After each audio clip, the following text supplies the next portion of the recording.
पिछले लगभग 1 साल पहले व्यापार के नाम पर बड़े पैमाने पर ठगी का मामला सामने आया था, जिसमें निपेंद्र तिवारी और शीतला प्रसाद तिवारी ने अपने ही कुछ रिश्तेदारों से लगभग 1 करोड़ रुपए की राशि निवेश के नाम पर ली थी। इन दोनों ने दावा किया था कि वे व्यापार में पैसे लगाएंगे और बेहतर रिटर्न देंगे, लेकिन न तो उन्होंने पैसा व्यापार में लगाया और न ही किसी को 1 रुपए भी वापस किया। यह मामला तब उजागर हुआ जब जिन लोगों ने पैसा दिया था वे उसे वापस मांगने पहुंचे, लेकिन निपेंद्र और शीतला प्रसाद ने पैसे लौटाने से साफ इनकार कर दिया और उसके बाद दोनों फरार हो गए। पीड़ितों ने खुद को ठगा महसूस किया और थाने में जाकर एफआईआर दर्ज करवाई।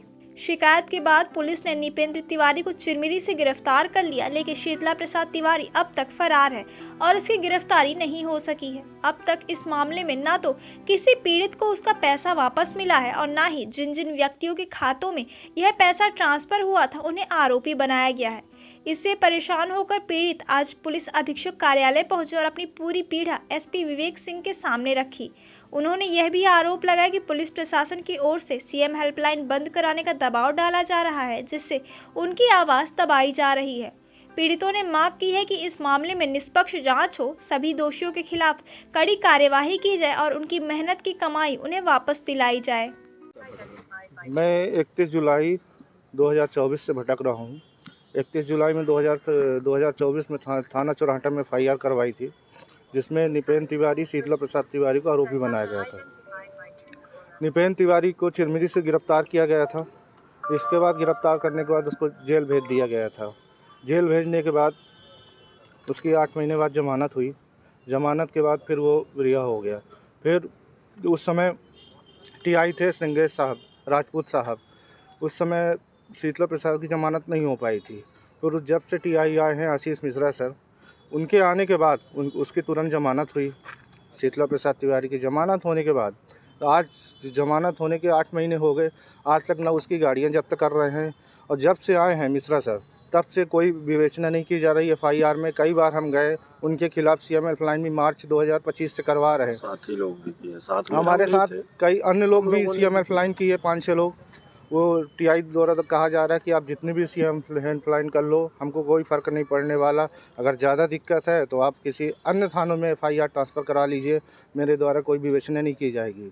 पूरा मामला कितने रुपए गबन का है, कैसे आप लोग जांच? अगर इसमें निष्पक्ष जांच हो तो कम से कम 5 करोड़ रुपए का आएगा। निष्पक्ष अगर जांच हो। जितने अदर पर्सन भी फंसे हुए हैं इसमें, बहुत लोग तो डर दबाव के कारण आ ही नहीं रहे हैं। बहुत लोगों के ऊपर दबाव है। ये वहीं चौराहा थाना के पीछे खरी नई बस्ती का है। क्या बोल के पैसा ले रहा है? ये व्यापार, जमीनी व्यापार के लिए अपने चाचा के साथ जमीनी व्यापार करता था और इसमें पिताजी लोग सब पूरे घर के शामिल है। मैं पुलिस अधीक्षक श्रीमान को मैं आज पूरे स्टेटमेंट भी दिया हूँ, उसके माता पिता चाचा जी के सबका दिया हूँ, क्योंकि उनके द्वारा बोला गया था। अब ये बताइए, जिसका 2024 तक गरीबी रेखा में नाम हो, गरीबी रेखा में नाम होने के बावजूद भी 5-5 करोड़ के ट्रांजेक्शन उसके खाते में है, तो कहाँ से आए पैसा? इधर से हम लोग से लेता था, उधर अपने घर वालों को पूरा ट्रांसफ़र किया पैसा। और जहाँ से गिरफ्तार हुआ मामा माई चिरमिरी छत्तीसगढ़ से, वहाँ पूरा उन लोग को पैसा दिया। मेरे पास तो पूरी डिटेल है, मैं पुलिस को दे चुका हूँ, लेकिन आज तक कोई कार्रवाई नहीं हो रही है। कैसे पता चला आप लोगों को किस तरह से फ्रॉड कर रहा है? फ्रॉड हो के शंका हुई तब तो पता चला ना, तभी तो एफआईआर करवाए हम चौराहा थाने में।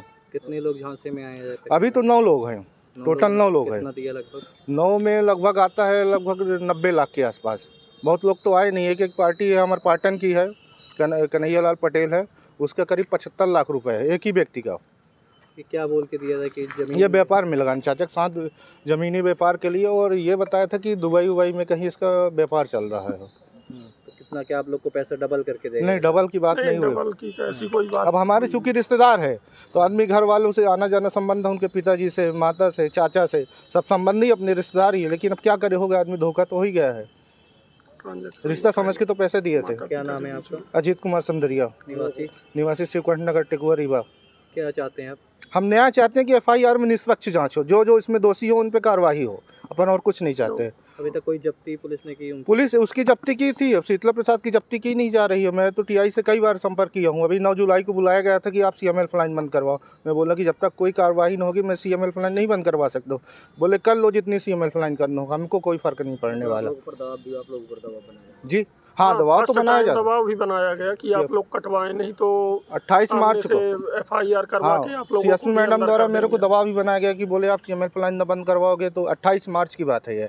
अगर आप सीएमएल प्लान नहीं बंद करवाओगे तो मैं उधर से FIR करा के आपको बंद कर दूंगी। और साथ में आश्वासन भी दिया गया कि ठीक है मैं करती हूँ।